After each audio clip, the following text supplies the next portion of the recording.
Oferecimento Bradesco. Entre nós, você vem primeiro. Boa noite. Boa noite. A polícia fez uma operação contra pessoas que revendem bolsas de luxo em São Paulo. Quase 60 peças foram apreendidas. Uma das investigadas é sobrinha do chefe da maior facção criminosa do país.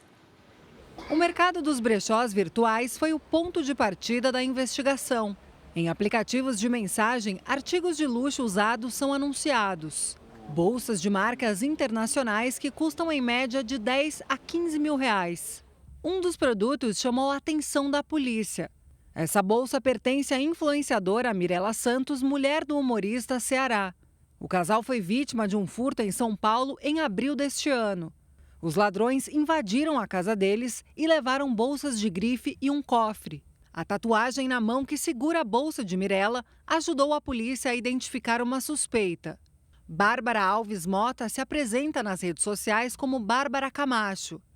Ela é sobrinha de Marcos Camacho, o Marcola, chefe do PCC. Pessoa discreta, que não tem tanta influência na mídia, não tem tanta influência até no crime organizado, mas acaba se utilizando dessa proximidade com essa família para fazer os seus delitos, inclusive esse de receptação das bolsas. Hoje a polícia cumpriu mandados de busca e apreensão em 3 endereços ligados a Bárbara Camacho. Os investigadores não conseguiram encontrar a suspeita, mas em uma adega localizaram 2 bolsas de luxo. Outras 2 mulheres também foram alvo da operação e prestaram depoimento. Ao todo foram apreendidas 57 bolsas de luxo. Havia ainda sapatos de grife. A polícia ainda não sabe se todos os produtos são roubados. A defesa de Bárbara Camacho disse que ainda não teve acesso a todos os detalhes do inquérito e, por isso, não vai se manifestar. Essa mulher, que não quer se identificar, teve a casa furtada no mês passado em um prejuízo de 100 mil reais. Ela foi até a delegacia tentar recuperar os objetos. Bolsas, tênis, um cofre e alguns objetos pessoais, como casaco, camisa, calça. Vim para ver se algum dos meus itens pode ser encontrado aqui. Veja agora outras notícias do dia. Lula volta a cobrar do Banco Central redução da taxa básica de juros. Mortes no trânsito causadas pelo consumo de álcool registram queda de mais de 30%. Cambistas são detidos na fila para comprar ingressos do show extra de Taylor Swift em São Paulo. Submarino de turismo desaparece a caminho do local do naufrágio do Titanic. CBF dá como quase certa a contratação do técnico do Real Madrid para a seleção brasileira. Na série especial, a vida na escuridão em uma comunidade sem acesso à energia elétrica.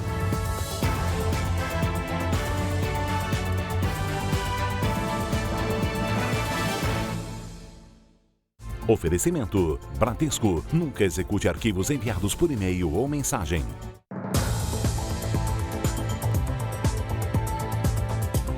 Há 15 anos, a lei seca entrou em vigor, mas os últimos dados revelam que, a cada hora, uma pessoa morre no país vítima de motoristas que consumiram álcool antes de dirigir.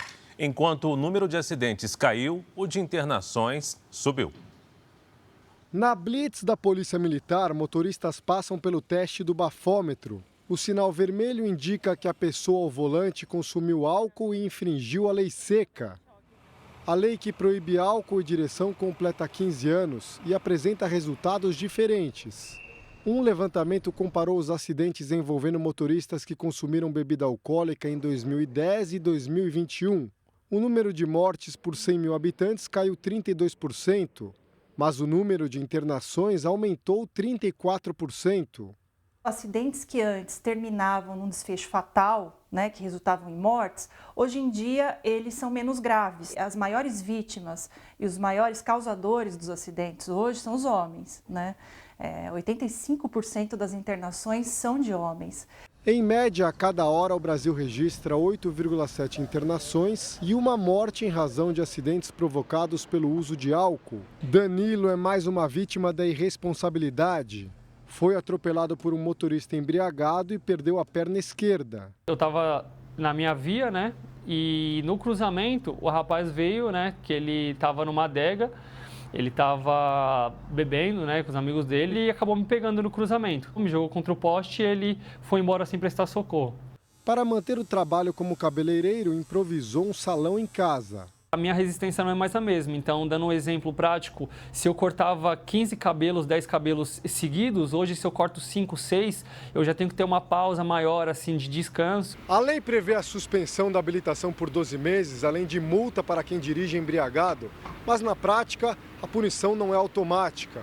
Com a apresentação de recursos no Departamento de Trânsito, motoristas flagrados sob efeito de álcool conseguem continuar dirigindo com a CNH por até 1 ano. Este especialista em direito do trânsito defende mais rigor na punição e na fiscalização dos motoristas. Infelizmente, nós vamos ainda continuar falando muito de embriaguez ao volante, porque esse é um comportamento que está arraigado. Isso não mudará enquanto ele não tiver a certeza de que, se ele beber e dirigir, ele será punido. Foi enterrado no Rio de Janeiro o corpo da mulher baleada por um policial rodoviário federal. Segundo a corporação, a equipe perseguia um carro em fuga quando ela foi atingida. O agente responsável pelos tiros foi afastado. Perguntas que Alexandre não consegue responder. Meus filhos estão perguntando onde está a Anne, onde está minha Carol, onde está minha Carol, onde está minha mãe, cadê? A mulher dele, Anne Carolina Nascimento Silva, de 23 anos, foi baleada quando os dois passavam pela rodovia federal Washington Luiz, na Baixada Fluminense. O casal tinha saído para jantar em comemoração ao aniversário de casamento. Alexandre afirma que recebeu a ordem para encostar, mas que o policial não aguardou. Eu liguei o pisca-alerta, só que quando eu liguei o pisca-alerta, não demorou segundos e começaram a atirar.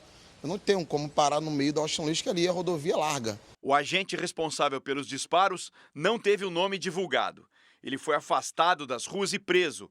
Passou por audiência de custódia e vai responder em liberdade. A Polícia Rodoviária Federal afirmou que uma equipe estava em perseguição a um veículo suspeito em fuga e que abriu uma sindicância para apurar os fatos. Pouco depois, um outro casal passou por situação semelhante. Um tiro acertou o carro de José Vitório e foi parar no banco do carona, onde estava Cláudia Maria da Silva Santos, de 54 anos. Ela sobreviveu e está internada com quadro de saúde estável. Na mesma rodovia, praticamente no mesmo local e com uma pequena diferença de tempo, cerca de 20 minutos. Circunstâncias que serão levadas em consideração pela Polícia Federal. A investigação tenta descobrir se há relação entre os dois casos. O marido de Anne Caroline afirma que os policiais perceberam que houve um erro na abordagem. Já saí do carro falando, minha mulher está baleada, e eles ficaram nervosos. Um carro da Polícia Militar foi atingido por tiros no Morro da Chacrinha, zona oeste do Rio de Janeiro. Os PMs tiveram que buscar abrigo em uma casa da comunidade. Um blindado foi acionado para resgatar os policiais, que não se feriram. O IBAMA apreendeu mais de 28 toneladas de barbatanas de tubarão que seriam exportadas ilegalmente para a Ásia. Essa quantidade representa a morte estimada de 10 mil tubarões. A maioria do material foi encontrada em uma empresa de Santa Catarina que não teve o nome revelado. A pesca de tubarões não é permitida no Brasil. 13 fuzis foram apreendidos em uma operação contra o tráfico de drogas em Salvador, na Bahia. Foi a maior apreensão desse tipo de armamento em um único dia no estado. 4 suspeitos morreram na ação. 2 policiais ficaram feridos, mas estão fora de perigo. A Marinha encontrou hoje o barco de pesca que naufragou em Santa Catarina. 6 dos 8 tripulantes foram resgatados com vida. 2 ainda estão desaparecidos. Embarcações e aeronaves fizeram buscas pelo 3º dia seguido na região do naufrágio, a 160 quilômetros da costa, no litoral de Santa Catarina. A cada hora que passa, diminuem as chances dos tripulantes que estão desaparecidos. A embarcação naufragou sexta-feira à noite com 8 tripulantes. 5 foram resgatados por um navio no sábado. Eles estavam à deriva em uma pequena balsa. Foi 30 horas dentro d'água, 30 horas e foi 30 horas sofrida, sabe? Molhado, a barca querendo naufragar, tudo, muita coisa mesmo, não tem nem palavras. Naquele momento que a gente passava, a gente pensava que não ia chegar com vida em casa, ficava pensando todo o tempo. O sexto tripulante passou quase 2 dias agarrado a uma boia e foi resgatado por um helicóptero da Marinha neste domingo. Desidratado e com sinais de hipotermia, ele foi levado para um hospital. Os médicos consideram a condição de saúde dele estável. Um alerta de risco para a navegação havia sido emitido. Mesmo assim, o barco enfrentou o mar agitado depois da passagem de um ciclone extratropical pelo sul do Brasil. A Marinha abriu inquérito para investigar quais foram as causas e quem são os responsáveis pelo naufrágio. O prazo para a conclusão das investigações é de 90 dias. Já são 14 mortos na passagem do ciclone extratropical no Rio Grande do Sul. Uma vítima ainda está desaparecida. Cerca de 7.000 pessoas estão desabrigadas ou desalojadas. Pontes arrancadas, rodovias bloqueadas e casas destruídas. Os estragos são muitos. Neste mercado, quase tudo foi perdido. A adrenalina não baixou para medir e dizer assim, meu Deus, e agora? A gente está aqui se dedicando, limpando, tentando, salvar o máximo de coisa. O tempo sem chuva ajuda as equipes de busca a chegarem até os locais ainda não vistoriados. Aqui em Caraá, município com pouco mais de 8.000 habitantes, o cenário é desolador. Casas inteiras foram ao chão. A tragédia provocada pelo ciclone já é considerada a maior da história do município. Estamos atuando em várias frentes, porque o rio, especialmente aqui do Sino, subiu muito. Então estamos trabalhando nas margens e nas buscas nesses locais. Ao lado da família, Enzo Gabriel se recupera de um susto.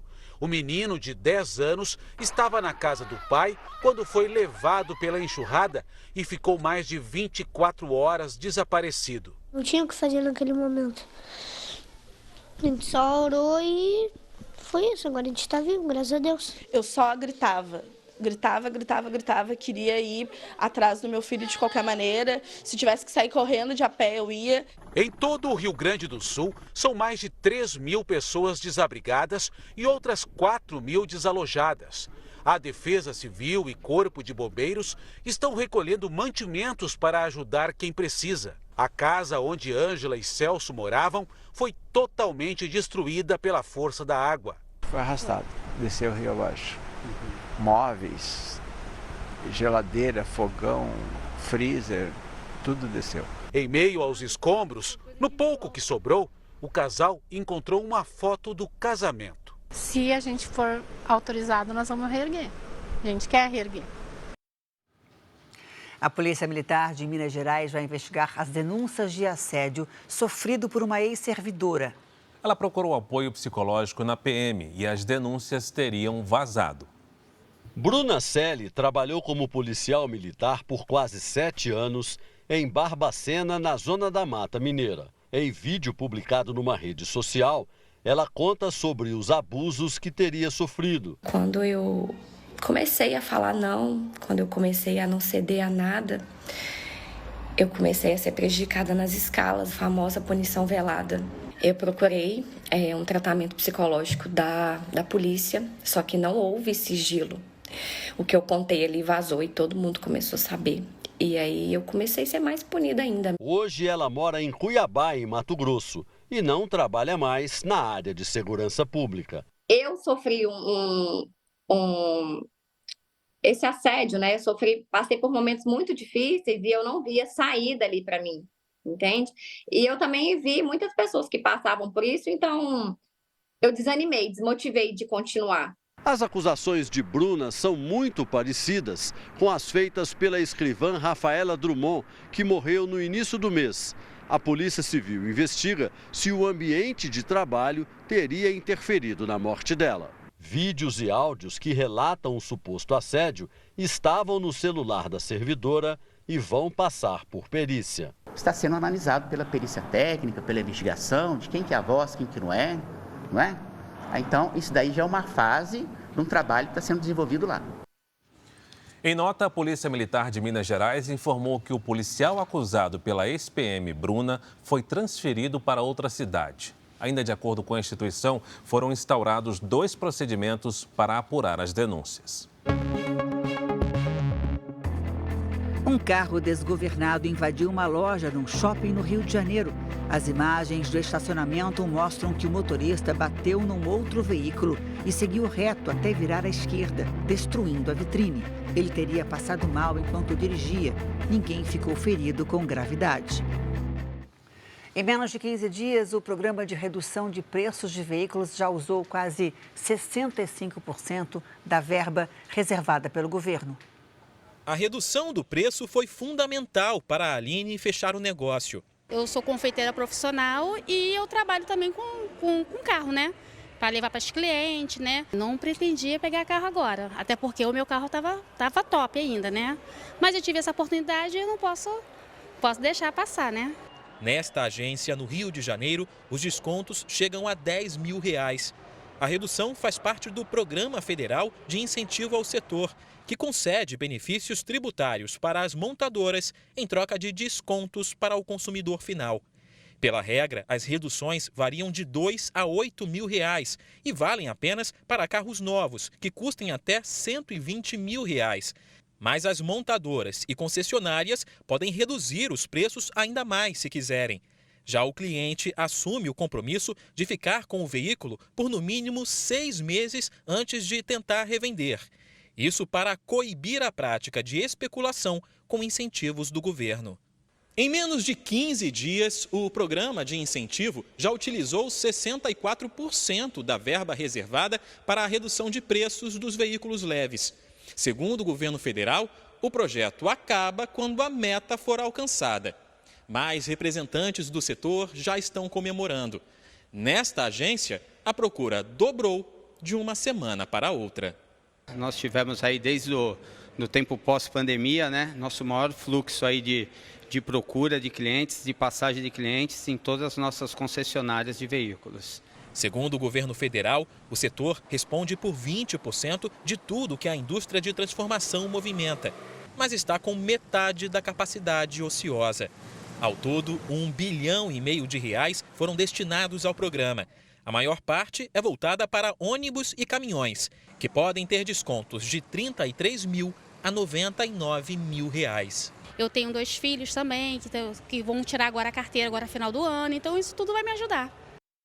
O presidente Lula viaja hoje à Europa para cumprir a agenda internacional, enquanto mantém indefinido o futuro da ministra do Turismo, Daniela Carneiro, no comando da pasta. Lula voltou a cobrar a redução da taxa básica de juros pelo Banco Central. O presidente antecipou para hoje a live semanal prevista para amanhã por causa da viagem.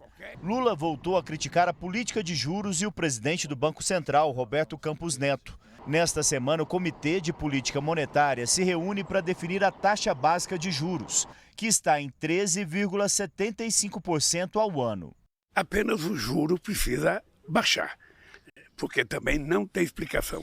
O presidente do Banco Central precisa explicar, não a mim, porque já sei por que ele não baixa, mas explicar ao povo brasileiro e ao Senado que o elegeu por que ele mantém essas taxas de juros de 13,75% num país que está com inflação anual de 5%. O presidente Lula embarca ainda nesta segunda-feira para a Europa. A viagem será de 5 dias.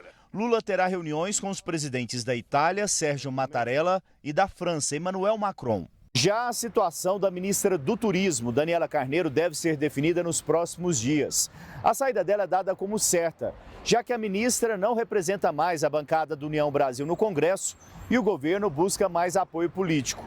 No fim de semana, o presidente Lula conversou com o provável substituto, o deputado Celso Sabino, mas o governo nega que esteja fazendo pressão para que a ministra peça demissão do cargo. Já o ministro responsável pela articulação política, Alexandre Padilha, negou que esteja no radar uma mudança no Ministério da Saúde.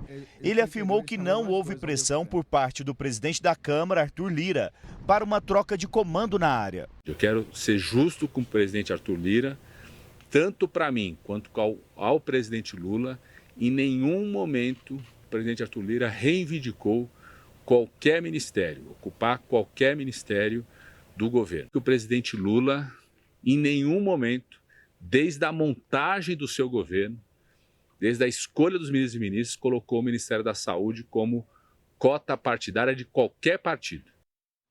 A Polícia Federal suspeita que a autoria do plano de um golpe de Estado encontrado no celular de Mauro Cid, ex-ajudante de ordens de Bolsonaro, foi escondida para despistar as investigações caso o rascunho fosse descoberto. A minuta foi encontrada no celular do ex-ajudante de ordens do ex-presidente Jair Bolsonaro, o tenente-coronel Mauro Cid. O rascunho de documento, que teve o sigilo levantado na última sexta-feira, detalhava um plano para um possível golpe de Estado. O plano envolveria não reconhecer os resultados das urnas e convocar uma nova eleição presidencial, além do afastamento de ministros do Tribunal Superior Eleitoral. Fontes envolvidas na investigação suspeitam que a autoria do documento foi escondida com uma folha de papel. As fotos do documento foram enviadas por Mauro Cid em 28 de novembro do ano passado para um perfil de WhatsApp identificado como Major Cid AJOPR, que funcionaria como uma espécie de cópia de segurança. Os investigadores apontam no relatório que foi possível verificar este indício a partir da inversão da imagem, de forma que o texto apresentou melhor legibilidade após a mudança no sentido da imagem e diminuição do brilho. Não se sabe quem teria tirado a foto. O relatório com a minuta golpista passou a integrar o inquérito dos atos antidemocráticos sob relatoria do ministro Alexandre de Moraes, aqui no Supremo Tribunal Federal. Segundo fontes ligadas à investigação com quem eu conversei, a prova de que Bolsonaro sabia da manobra golpista está na troca de mensagens em que Mauro Cid diz ao coronel Jean Lawande Júnior, então gerente de ordens do alto comando do Exército, que o ex-presidente não confiava na cúpula da força para seguir com o plano. Em 1º de dezembro, ao ser questionado por Lawande sobre o motivo de Bolsonaro não determinar o estado de sítio, Cid diz: mas o PR não pode dar uma ordem se ele não confia no alto comando do Exército. 6 dias depois, Lawande cobra a ordem novamente e recebe de Cid a resposta: estamos na luta. A defesa de Bolsonaro reafirma que ele jamais participou de qualquer conversa sobre um suposto golpe de Estado. E chegou a dizer, quando as mensagens vieram à tona, que o celular de Cid se transformou em simples caixa de correspondência, que registrava as mais diversas lamentações. Com as revelações, integrantes do governo Lula e do Ministério da Defesa passaram a defender que Mauro Cid seja expulso do Exército. Reservadamente, militares admitem essa possibilidade, dependendo da conclusão do inquérito. Os advogados de Mauro Cid disseram que todas as manifestações da defesa serão feitas apenas nos autos do processo. Nós não conseguimos contato com o coronel Jean Lawande Júnior. Um relatório divulgado pela ONU revela que a Europa tem o ritmo de aquecimento mais acelerado do mundo. As ondas de calor no continente provocaram cerca de 16 mil mortes só no ano passado. Na Europa, a temperatura média já é 2,3 graus maior do que a registrada na era pré-industrial, enquanto o restante do planeta teve um aumento de temperatura de pouco mais de 1 grau. De acordo com um relatório das Nações Unidas sobre o clima, no continente europeu, só no ano passado, 156 mil pessoas foram afetadas por fenômenos meteorológicos na região e mais de 16 mil morreram. São eventos climáticos extremos, como incêndios florestais, secas prolongadas e enchentes. Só em 2022, os prejuízos econômicos passaram de 10 bilhões e 400 milhões de reais. A Península Ibérica enfrenta o 4º ano seguido de estiagem intensa. O verão aqui no Hemisfério Norte começa na quarta-feira e Portugal se prepara para a chegada de uma onda de calor com temperaturas acima dos 40 graus. O governo já anunciou o aumento do efetivo de bombeiros por causa do risco de queimadas em todo o país. No norte da Inglaterra, o rio da Vila Stithwaite está completamente seco e a falta de chuva ameaça a vida silvestre na região. Na Alemanha, o governo estendeu hoje o alerta para altas temperaturas que podem chegar a 35 graus. Está muito quente para junho e nem começou o verão, diz esse alemão. Os dados positivos do relatório da ONU são em relação à produção de energia renovável. As fontes eólica e solar geraram 22,3% da eletricidade consumida na Europa e superaram as produções de gás natural e de carvão. Em meio à crise entre Estados Unidos e China, o secretário de Estado americano viajou a Pequim. Antony Blinken se encontrou com o presidente Xi Jinping. A relação entre os dois países é tensa. Em abril, os Estados Unidos acusaram a China de espionagem e chegaram a abater um balão chinês que sobrevoava o território americano. Na época, a China disse se tratar de um equipamento meteorológico e negou espionar os Estados Unidos. A reunião entre Antony Blinken e Xi Jinping durou pouco mais de meia hora. O presidente chinês disse que o país tem interesse em melhorar a relação com os Estados Unidos. Já o secretário de Estado afirmou que a estabilidade nas relações entre os dois países é do interesse de todo mundo. O representante americano pediu para que a China não ajude a Rússia nem com armas, nem com tecnologia na guerra contra a Ucrânia. Já Xi Jinping pediu para que os Estados Unidos não interfiram nos interesses legítimos da China, numa referência a Taiwan, ilha que Pequim considera parte do território chinês. Na Índia, ao menos 98 pessoas morreram em 5 dias por causa do calor. 450 foram internadas. A temperatura no país chegou a 44 graus. A Ucrânia anunciou ter recuperado 8 territórios no sul do país nas últimas 2 semanas. As regiões ficam próximas a Zaporizhzhia, que abriga a maior usina nuclear da Europa. O local está sob controle russo desde o começo da guerra, em fevereiro do ano passado. Um policial morreu num ataque com faca em frente à Embaixada do Brasil na Tunísia. Um agente tunisiano fazia a segurança do prédio. Um suspeito foi detido. O governo do país descartou a hipótese de terrorismo. Já o Itamaraty afirmou que está em contato com as autoridades locais para esclarecer as circunstâncias e reforçou a segurança. E a seguir você vai ver que cambistas foram detidos na fila para comprar ingressos do show da cantora Taylor Swift em São Paulo. Lojas de fogos de artifício pegam fogo e assustam moradores da região metropolitana de Salvador. Na série do Jornal da Record, você vai ver que a falta de energia na zona rural do Espírito Santo afeta a vida de muitas famílias. Já acabou até com o casamento. –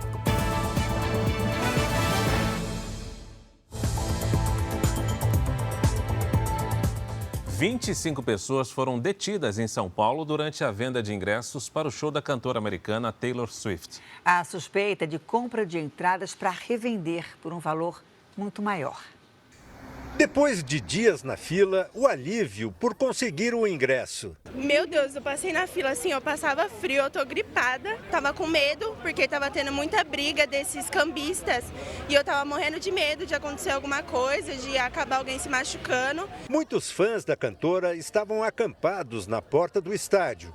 Um grupo que prefere não se identificar disse que foi ameaçado por cambistas. Na quarta, eles estavam falando para todo mundo que estava aqui que não era para ninguém mais da entrevista, não era para falar mal deles, porque eles já tinham sido bonzinhos demais para deixar a gente passar.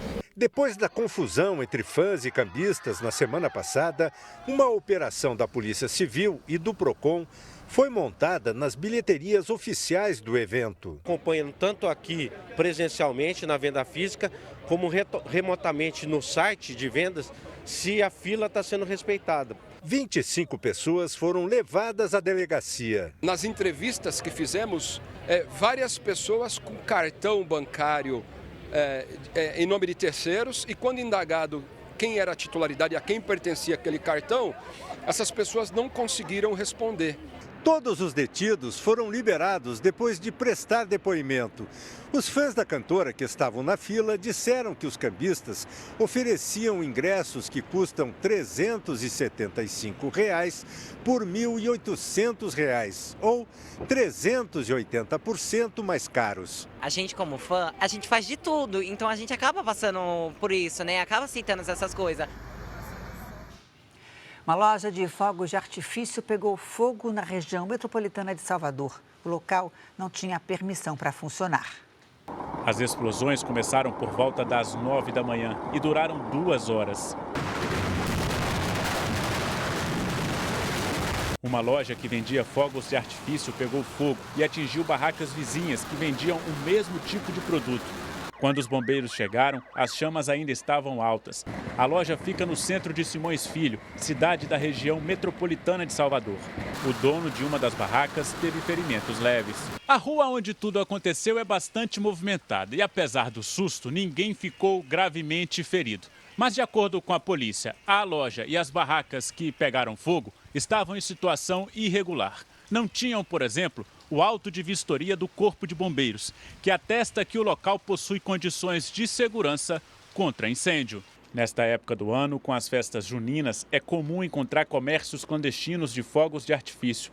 São lojas que muitas vezes não possuem extintores e portas corta-fogo para evitar uma eventual propagação do incêndio. Para quem compra fogos sem saber a procedência, o risco é de queimaduras, mutilação de dedos ou da mão, lesão nos ouvidos e até cegueira, caso uma explosão aconteça perto dos olhos. Felizmente é muito comum, né? O pessoal aproveita essa ocasião para poder ganhar um dinheiro a mais, compra fogos, a gente não sabe aonde, coloca a barraquinha na porta de casa e o ideal é fazer um projeto, apresentar ao Corpo de Bombeiros para ser analisado. E tão logo seja aprovado o projeto e feita a vistoria, ele pode comercializar os fogos dele no local. Uma escola em Cambé, na região norte do Paraná, sofreu hoje um ataque a tiros. Um ex-aluno abriu fogo e atingiu 2 pessoas. Uma jovem de 17 anos morreu. O namorado está internado em estado grave. Pais de alunos correram para o local assim que souberam do ataque. Minha filha me ligou, né? E daí ela falou: mãe, liga para a polícia porque tem alguém atirando aqui no corredor. Essa professora ajudou a retirar os alunos. Nessa hora bate um desespero muito grande, porque você não sabe como agir. A preocupação é sempre em proteger, né, as crianças, os adolescentes. O atirador, de 21 anos, é ex-aluno do colégio que fica em Cambé, no norte do Paraná. Ele veio até o local supostamente para pedir o histórico escolar, mas em seguida começou a atirar. Segundo a Polícia Civil, o jovem planejou o ataque por 4 anos. Eu achei que era bombinha no início, só que daí quando eu saí eu vi todo mundo correndo, eu acabei saindo correndo junto. Caroline Alves, de 17 anos, foi baleada e morreu. O namorado dela, de 16 anos, também foi atingido e está internado em estado grave no Hospital Universitário de Londrina. O atirador foi imobilizado por um homem que trabalha em frente à escola e preso em seguida. O governo do Paraná decretou luto oficial de 3 dias. O ministro da Justiça, Flávio Dino, comentou o ataque. Quando um jovem perde a vida, na verdade toda a juventude perdeu um pedaço da sua vida. 7 pessoas foram presas numa operação de combate à adulteração e venda de agrotóxicos ilegais. Um avião avaliado em 10 milhões de reais foi apreendido. A casa de um suspeito foi alvo da polícia em Cascavel, no Paraná. Em Jundiaí, interior de São Paulo, a polícia apreendeu um avião avaliado em 10 milhões de reais.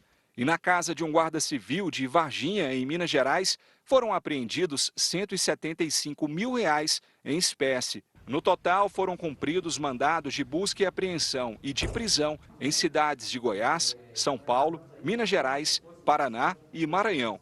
O objetivo é desarticular uma organização especializada no contrabando e adulteração de agrotóxicos. Em algumas ocasiões, eles vendiam produtos como se fossem produtos nacionais, produtos autorizados no país. Há também a situação do contrabando propriamente dito. 7 pessoas foram presas. A Justiça determinou ainda o bloqueio de R$ 180 milhões de contas bancárias de pessoas e empresas ligadas ao esquema. No ano passado, apenas nas rodovias federais, foram apreendidas mais de 358 toneladas de agrotóxicos contrabandeados ou falsificados, aumento de mais de 50% na comparação com o ano anterior. Além de dar o prejuízo para o produtor rural, o mais grave é que leva, né, a questão do perigo de saúde pública, né, para o consumidor final, que somos nós. Começou a ser pago hoje o benefício do Bolsa Família com os adicionais da nova versão do programa. O valor médio subiu para R$ 705 por família. O calendário de pagamentos vai até o dia 30 de junho e varia de acordo com o NIS, o número de identificação social. O programa garante o pagamento mínimo de R$ 600 por mês a cada família que tenha renda de até R$ 218 por pessoa. O valor do benefício passa a ter um adicional de R$ 50 para grávidas e famílias com crianças e adolescentes de 7 a 18 anos. Esse extra se soma aos R$ 150 por criança de 0 a 6 anos em famílias chefiadas por mulheres, um adicional que passou a valer em março. De acordo com o governo, o benefício médio supera a casa dos R$ 700 pela primeira vez, chegando a R$ 705,40. O repasse federal também é o maior da história, de quase 15 bilhões de reais. Mais de 21 milhões de famílias serão contempladas. E o dólar fechou o dia no menor valor desde maio do ano passado, a R$ 4,77. Já o Ibovespa, o principal índice da Bolsa de Valores, encerrou o pregão em alta de 0,93%.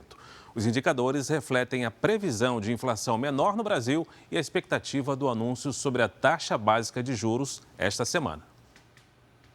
Ao menos 5 pessoas morreram numa operação do exército israelense contra o terrorismo na Cisjordânia. 3 faziam parte da Jihad Islâmica Palestina. Homens armados trocaram tiros com os soldados israelenses por cerca de 1 hora em Jenin, depois que um blindado foi atingido por uma bomba lançada por terroristas da Jihad Islâmica Palestina.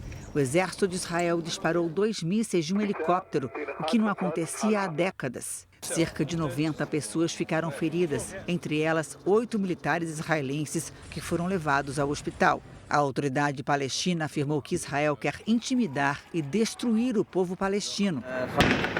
O premier israelense Benjamin Netanyahu afirmou que vai manter as ações contra o terrorismo com força e determinação. A seguir, submarino usado para levar turistas até o local onde o Titanic afundou desaparece no Oceano Atlântico com 5 pessoas a bordo. A falta de energia elétrica causa prejuízos no campo. Sem eletricidade, pequenos produtores não têm como bombear água para irrigar plantações.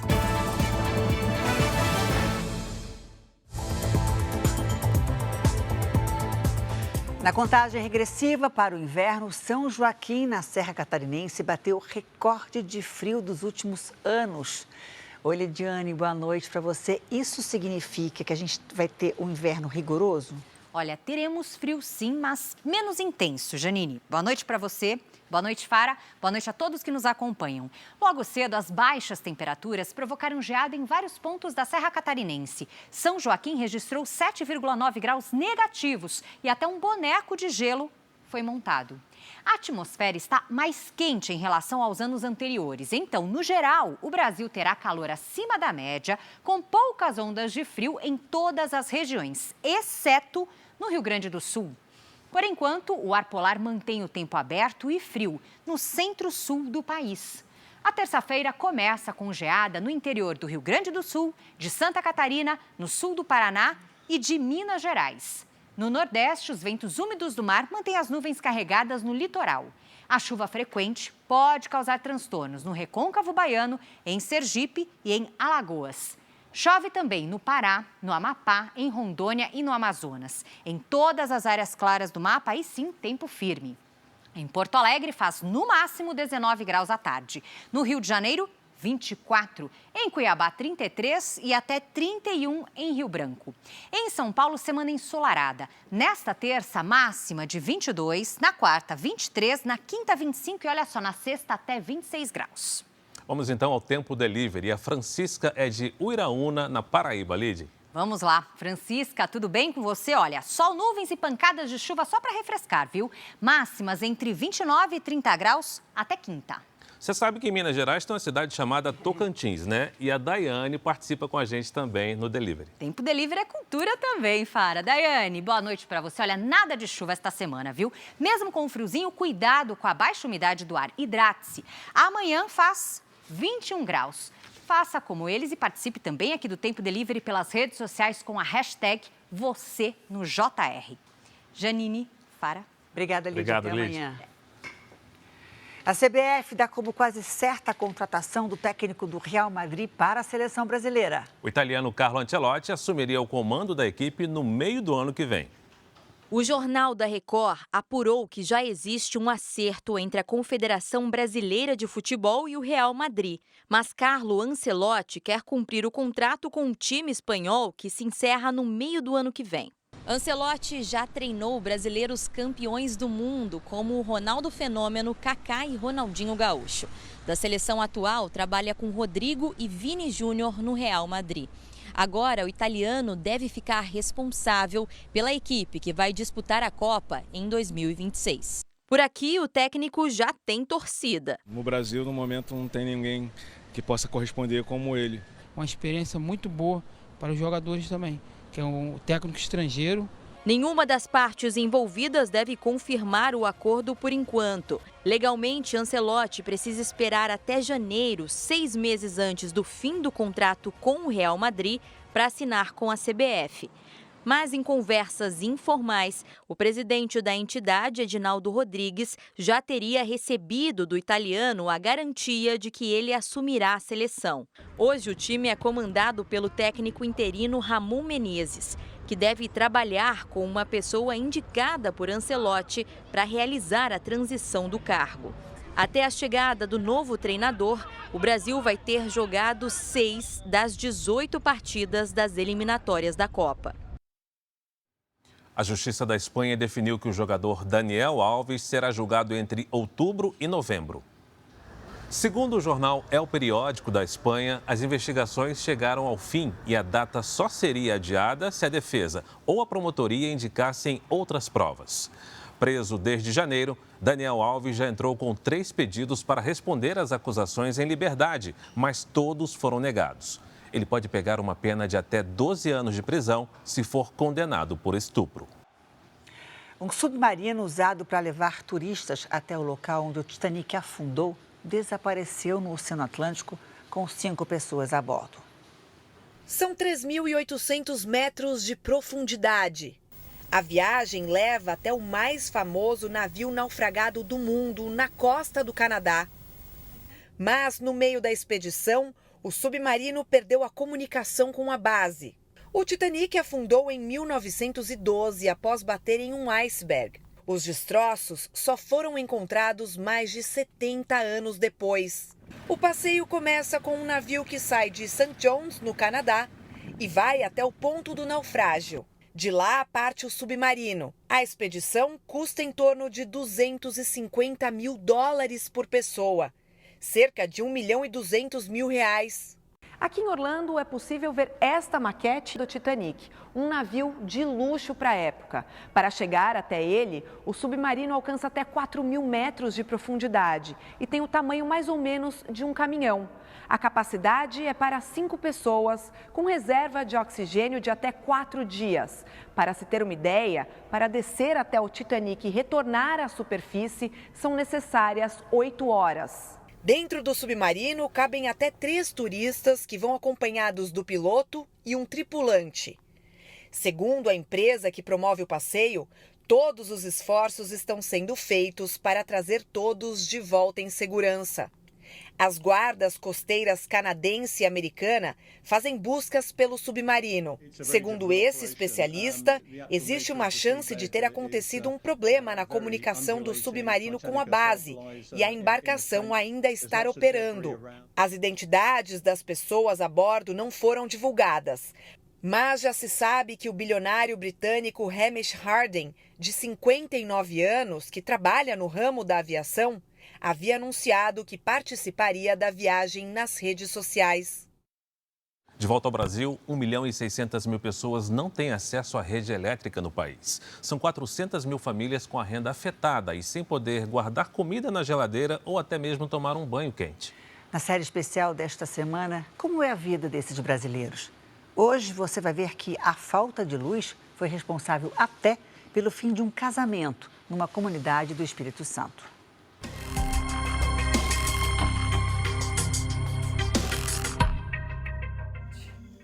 Eu sou apenas um peão da roça, um Jeca Tatu que tem que viver há 100 anos atrás.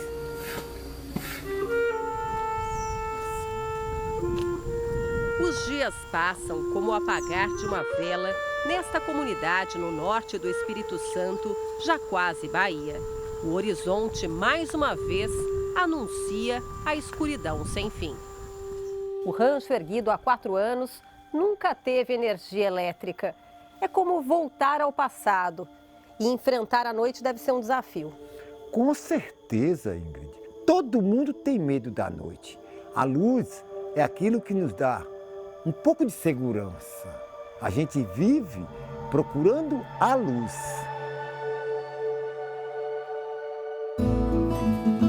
É uma casa jeitosa e modesta. Sem geladeira, a comida é feita para durar só um dia. Os banhos são de água aquecida em caldeirão. E vem do fogo a lenha a luz que brilha mais forte em noites de lua nova. Você sente falta de um banho quente, assim, de uma ducha? Ah, sinto. Como é bom, né? Como é bom uma ducha quente. Excelente. Deve ser difícil calcular a refeição do dia, sem sobra, sem a chance de desperdiçar. Sim, porque não tem aonde guardar uma geladeira, né? Porque não tem energia. Aí o que sobra tem que descartar, jogar fora. Queria perguntar para o senhor, o que a empresa que fornece energia aqui na região alega? Ela alega que nós não temos documentação para poder instalar energia. Outro dia, eu tive no escritório da EDP, peguei a senha e coloquei em cima da mesa meus documentos da propriedade, os meus documentos. A moça olhou e falou assim: senhor, por favor, pegue seus documentos. Eu falei: por quê? Isso não vale nada. A dona Isa e o seu Vilmar estão casados há 40 anos. Os dois passaram a infância na roça, sem energia elétrica, aqui no Espírito Santo. E hoje a senhora continua nessa mesma situação? Sim. Tenho conforto de ter uma cama, que eu não tinha antes, quando era criança, de ter as coisas até melhor. Porém, energia não tem. Vejo que a senhora tem até um véu para colocar ao redor da cama, porque no escuro o que acontece? Aqui a gente fica com medo dos escorpiões. Já teve picada? Eu já tive uma neta que foi picada de escorpião. Deu até 2 paradas cardíacas. Não morreu porque Deus é maior. É o risco do escuro. É o risco do escuro. Porque no claro os escorpião não vêm. Quando amanhece é que dá para ver tudo com clareza. O rancho do seu Vilmar fica na comunidade Carapina, criada a partir da divisão de terras de uma antiga fazenda, em Pedro Canário, cidade a 270 quilômetros da capital capixaba. Ao todo, 11 famílias enfrentam há mais de uma década as consequências da falta do fornecimento de energia elétrica. Placas solares no telhado garantem luminosidade por algumas horas. Muito pouco. A contradição fica óbvia quando notamos que todo mundo tem celular, mas precisa carregar o aparelho no carro. São pequenos produtores rurais. A maioria comprou o lote e não recebeu a escritura. A falta de documentação é o motivo alegado pela Companhia de Distribuição de Energia para negar o fornecimento. Em nota, a EDP disse que até o presente momento, 3 clientes apresentaram a documentação exigida por lei para a realização da ligação de energia e que, para eles, iniciou a obra da rede elétrica. Até anexou uma foto como prova. Sobre os demais moradores, a distribuidora afirma que aguarda os documentos. A Defensoria Pública do Espírito Santo entrou no caso e contesta a exigência de documentos pela EDP, considerando que a posse dos terrenos está comprovada pelos moradores. O que não pode haver é uma exigência abusiva de critérios para que você tenha acesso a esse serviço. E como o serviço é essencial, e justamente porque é essencial, ele está direcionado à questão da dignidade da pessoa humana. E ele não pode ser delimitado, e limitado de forma desarrazoada. Quase todo mundo gastou dinheiro para instalar poste e caixa de luz padrão. A 30 metros da rede de energia da concessionária, que atende toda a região, esta aqui não funciona. Osmar ainda tem o sonho de sobreviver com o plantio de pimentas. O que falta para essa casa ficar pronta? Energia. Necessitamos da energia para continuar a obra, para realizar um sonho, né? Vir morar aí. A casa do Ezequiel foi erguida com máquinas que só funcionaram graças à eletricidade emprestada de um vizinho. A família, por um tempo, se convenceu de que a energia elétrica um dia iria chegar. Até que no ano passado, as 3 filhas do Ezequiel resolveram se mudar. A esposa, professora, também não podia mais ficar sem luz e internet. E o casamento de 14 anos chegou ao fim. A gente construiu um sonho aqui, onde a gente queria viver o resto das nossas vidas. E, infelizmente, eu olho para dentro de casa hoje e eu fico muito triste. Não é porque a gente tem um celular e todo dia a gente recebe uma mensagem, uma coisa e outra, a gente acaba tendo força, mas a sensação que a gente tem é de abandono, por causa da energia. Sem eletricidade, não há força para bombear a água e molhar a plantação. São agricultores que só colhem prejuízo.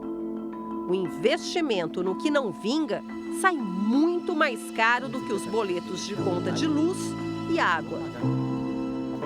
Dia feliz vai ser aquele que você recebeu o primeiro boleto, a primeira conta de luz. Isso. Aí vai ser que eu poder ligar meus trem aí, que eu vejo o trem Bambu gemer. Eu chegar aqui e mandar um áudio para o seu Vilmar. Ei, seu Vilmar, chegou aí, tá boa a energia? Isso aí vai ser bom demais. Osmar, tá morrendo a pimenta, Osmar Ló. A esperança é muito grande. Nós vamos conseguir.